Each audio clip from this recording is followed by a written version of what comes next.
అంటే ఒకసారి మనం స్క్రీన్ మీద చూస్తున్నాం, ఆ వెనక వాల్ ఉంది. వాల్ మీద భారత్ దాడి చేసిన ప్రాంతాలకు సంబంధించి నేను వివరిస్తాను. అండ్ పాక్ దాడి చేయబోయిన ప్రాంతాలు, భారత్ తిప్పికొన్న ప్రాంతాలకు సంబంధించి ప్రభుత్వం చెప్తుంది. నెంబర్ 1, భారత్ దాడి చేసిన ప్రాంతాలన్నీ ఈ రెడ్ కలర్లో ఉన్నాయి. ఎస్, అటోక్, పాకిస్తాన్లోని అటోక్, రావల్పిండి, చక్వల్, గుజ్రాన్వాలా, లాహోర్, వాల్టన్, అదేవిధంగా బహవల్పూర్, అలాగే మెహమూనా, కరాచీ చోర్, వీటిపై భారత్ దాడి చేసింది. ప్రధానంగా మనం స్క్రీన్ మీద చూస్తున్నాం కరాచీ, బహవల్పూర్, గుజ్రాన్వాలా, రావల్పిండి, చక్కల్, కరాచీ, ఇవన్నీ గుండెకాయ లాంటి ప్రదేశాలు పాకిస్తాన్కి. సో వీటి మీద భారత్ దాడి చేసింది. ఎందుకంటే ఇప్పటిదాకా భారత్ ఎప్పుడు స్వయంగా తనంతట తాను దాడి చేయలేదు. కానీ పాకిస్తాన్ చేస్తున్న ఈ నీచ బుద్ధి, ఈ పిచ్చి ప్రయత్నాలకు ఖచ్చితంగా ఈసారి గుణపాఠం చెప్పి తీరతాం, దాడి చేసి తీరతాం.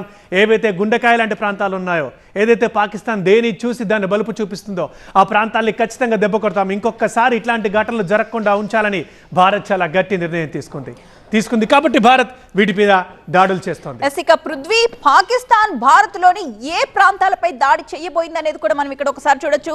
పాక్ దాడి చేయబోయిన ప్రాంతాలు శ్రీనగర్, అవంతిపుర, జమ్మూ, పఠాన్కోట్, అమృత్సర్, కపుర్తలా, జలంధర్, చండీగఢ్, లుధియానా, భటిండా, అదంపూర్, నల్ బిక్నీర్, వీటన్నింటిపై కూడా పాక్ దాడి చేయడానికి పెద్ద ప్లాన్ వేసింది.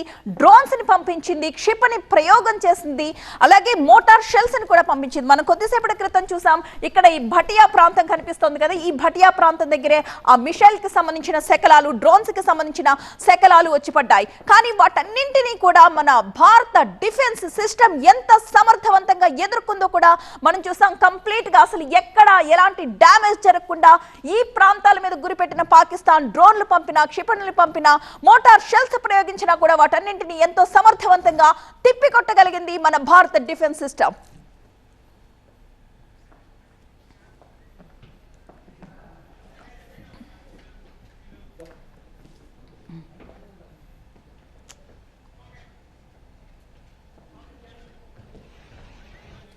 సరిహద్దు రాష్ట్రాలే టార్గెట్ గా పాక్ దాడులు చేసింది. జమ్మూ కాశ్మీర్, పంజాబ్, రాజస్థాన్ లో అటాక్స్ కి తెగబడింది. సమర్థవంతంగా వాటిని భారత భద్రతా దళాలు తిప్పికొట్టాయి.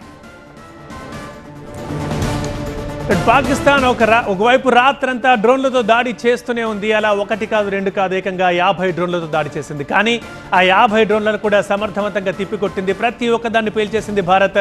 మనం విజువల్స్లో చూస్తున్నాం. ఇక్కడ భటిండా ఏరియాలోనే 2 విజువల్స్ ఇవి. ఒకటి కూలిన పాక్ డ్రోన్, మరొకటి కూలిన పాక్ మిసైల్ శకలం. డ్రోన్ శకలాన్ని, మిసైల్ శకలాన్ని భారత సైన్యం గుర్తించింది. అది 2 కూడా భటిండాలోని పొలంలో మనం చూస్తున్నాం. ఇక ఇటు పాక్ దాడితో యూరిలో ధ్వంసమయ్యాయి కొన్ని వాహనాలు, అండ్ ఒక పౌరుడు కూడా చనిపోయారు. అయితే పాక్ చేస్తున్న ప్రతి దాడికి గుణపాఠం చెబుతానంటోంది భారత్. ఖచ్చితంగా చేసి చూపిస్తానని చెప్తోంది. భటిండా, అటారీ, జైసల్మీర్లో పాక్ డ్రోన్లను కూల్చేసింది. భటిండాలోనే డ్రోన్ శకలాల్ని, అదేవిధంగా ఒక మిసైల్ శకలాన్ని స్వాధీనం చేసుకుంది. ఇటు అటారీ, జైసల్మేర్లో కూడా తెల్లవారుజాముల కొన్ని డ్రోన్లని పేల్చేసింది భారత్.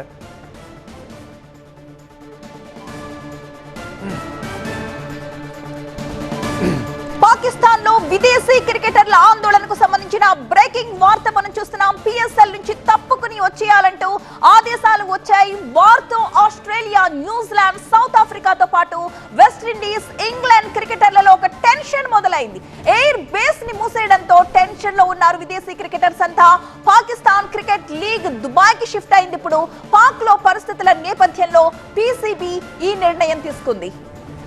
అది ఎప్పుడు పులిని చూసి నక్కల వాతలు పెట్టుకున్నట్టు మన ఐపీఎల్ని చూసి అక్కడ కూడా ఒక క్రికెట్ లీగ్ పెడదామని చెప్పి పాకిస్తాన్ ఒక ప్లాన్ వేసింది. దానికి సంబంధించే పిఎస్ఎల్ని క్రియేట్ చేసింది. ఇక్కడ మన దగ్గర ఆడని వాళ్ళు కొంతమంది ఎవరో విదేశీయులు అక్కడ ఆడుతున్నారు. అయితే ఆ పిఎస్ఎల్ కూడా జనాదరణ కరువైంది. అక్కడ దెబ్బ పడింది పాకిస్తాన్కి. డబ్బులు రావట్లేదు, ఆర్థికంగా చితికిపోతుంది. అక్కడ కనీసం విదేశీ ఆటగాళ్లకు సౌకర్యాలు కూడా ఇవ్వలేకపోతుంది. అట్లాంటి పరిస్థితుల్లో పాకిస్తాన్ నుంచి దుబాయ్కి షిఫ్ట్ చేసింది పిఎస్ఎల్ని. ఈ టైంలో ఇప్పుడు యుద్ధ వాతావరణం ఉండడంతో అక్కడికి వచ్చిన ఆ మాత్రం కొద్ది మంది విదేశీ ఆటగాళ్లు కూడా ఇప్పుడు ఆందోళన వ్యక్తం చేస్తున్నారు.